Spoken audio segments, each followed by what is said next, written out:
Fear and Hunger. It's a relatively niche RPG Maker game, and it likes to be intentionally cryptic about a lot of things, so the wiki ends up being an important resource, and it's pretty helpful. But I do notice when I look through it how it's a little unreliable at times, especially when it concerns certain enemies and its combat mechanics. There's a lot of outdated information and a few things that are just plain wrong. So what I want to do in this video, and I thought it might be fun, is to hopefully clear up and debunk some of these misconceptions that still exist in the wiki, at least at the time I'm recording this. But let's begin with a few simple ones. So the Hounds. The first time you see these enemies is most likely near the thicket, though if you're playing on Terror and Starvation difficulty, then they spawn immediately when you enter from the front entrance of the dungeons. The article here says to use rotten meat to pacify the dogs. Well, if you do that, it won't work. They'll just reject it. What you want to use instead is a stick. That's the best way to prevent them from using most of their attacks for the whole battle. You still need to make sure to guard though when they start barking. Next, the Dark Priests. Now, these are pretty easy enemies that appear early on in the dungeons. They do drop valuable items though, so it's recommended to kill them. But there's one thing I want to point out here. It says that they'll use a coin flip attack that can instantly kill you. That's true. And it can be prevented by using counter magic and simply using the talk option. All of this is true. It also says that you can't guard to prevent the attack. Now, that's not true, at least I don't think so, because as you can see here, it works perfectly fine. So you can guard as well. Alright, the Bloody Men. They're the ghoul-type enemies that appear in the Tomb of Gods right before the city of Mahabre. It says here in the wiki that you can use the talk option and say, "Prepare to die," to force any ghoul to surrender. And I'm assuming the article is referring to Bloody Men as well, under the umbrella of ghouls, because it doesn't have its own page. Something I want to point out though, is that it does not work for this variant of ghouls. If you say, "Prepare to die," the Bloody Men will continue to claw your face off. What is true, however, is that saying, "What is your origin?" and then using another turn to say you are but a product of necromancy does instantly destroy them, so that does work. Okay, Body Snatchers. These guys appear in a few locations in the tombs and in Mahabre. The wiki says that they're not very strong. Well, I kind of disagree. These guys are pretty dangerous actually, especially if you're on your own. They can stun one of your party members for the entire battle, and if you're solo, you're pretty much dead. The article continues to say that they can drop various loot, including a Paralysis Dart? I've never heard of a Paralysis Dart before, at least like an item that you can use. I looked through the game files, and as far as I know, that doesn't exist.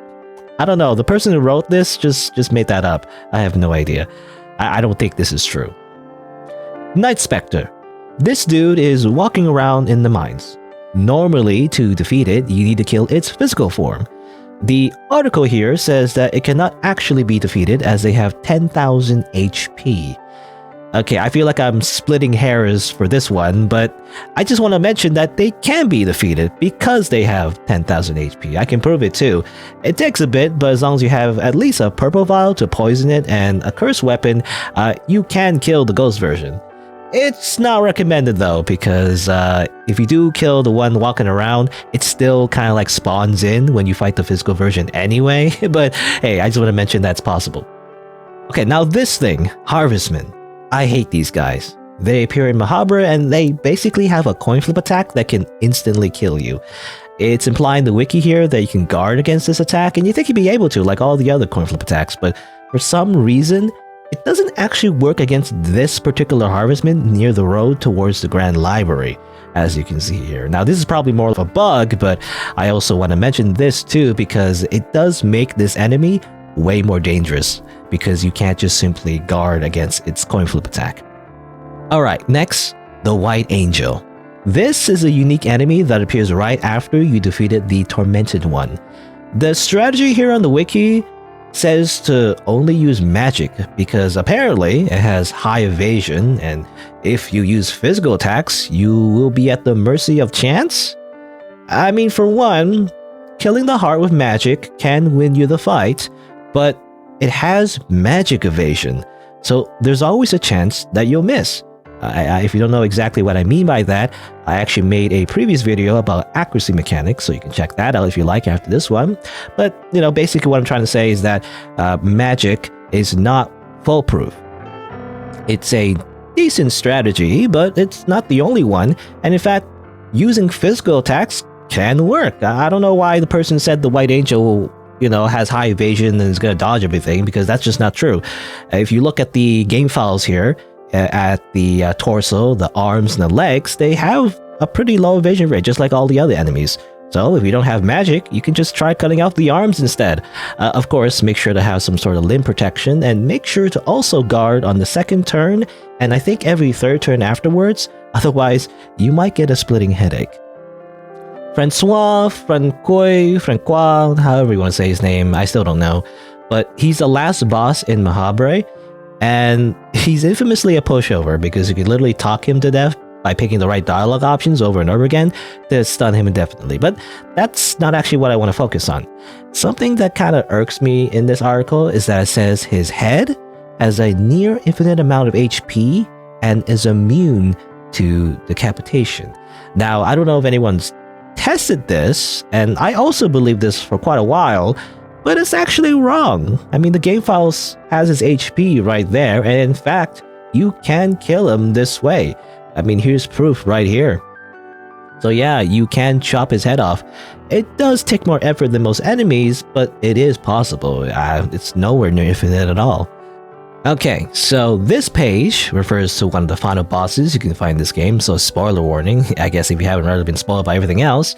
But there's just one small thing here in the strategy section that says to use defense stance to prevent physical trauma. Now, I have a problem with this, because if you didn't know, physical trauma specifically refers to the status effect that puts you in critical state in this game. And that's very bad, because if you're in critical state, if you get hit one more time, or if you try to heal, then your HP will be reduced to 1.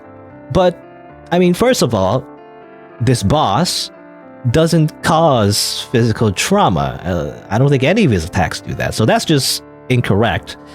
Second of all, defense stance doesn't prevent physical trauma. Nothing in the files says that at all. I even tested it to make sure, and yeah, Granny here makes mincemeat out of you if you try to use it. So this is just twice the amount of false information in one sentence. What is true, though, is that defense stance does prevent limb loss, at least for as long as you have the shield buff on you, so it is still a good idea to use it in the fight if you don't have any other form of limb protection.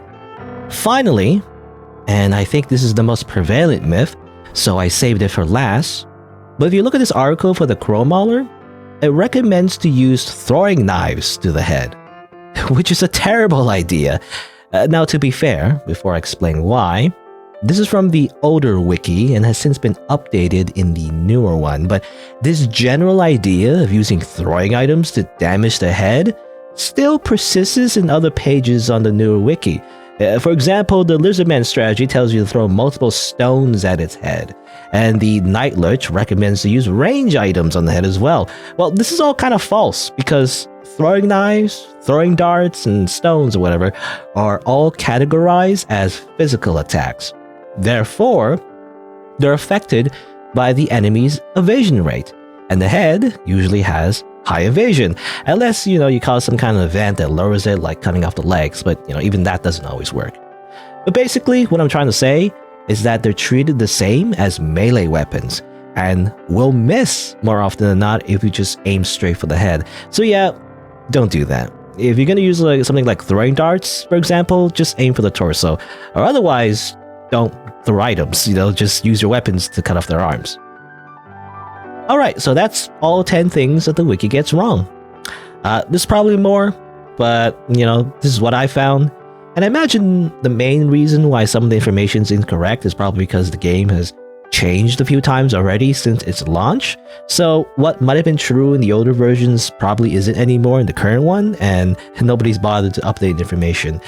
But hopefully, the stuff that I pointed out will be corrected eventually. Anyway, that's it for me. I hope the video was interesting. Don't forget to subscribe, though I always say this is probably the last video maybe that I'll make of this kind of content, but who knows. I also make previous videos about other obscure mechanics of Fear and Hunger, like bugs, stats effects, and accuracy mechanics, as well as a full playthrough with all the endings, including hard mode, so you can check that out on my channel if you like. Thanks for watching. Until next time, see you then.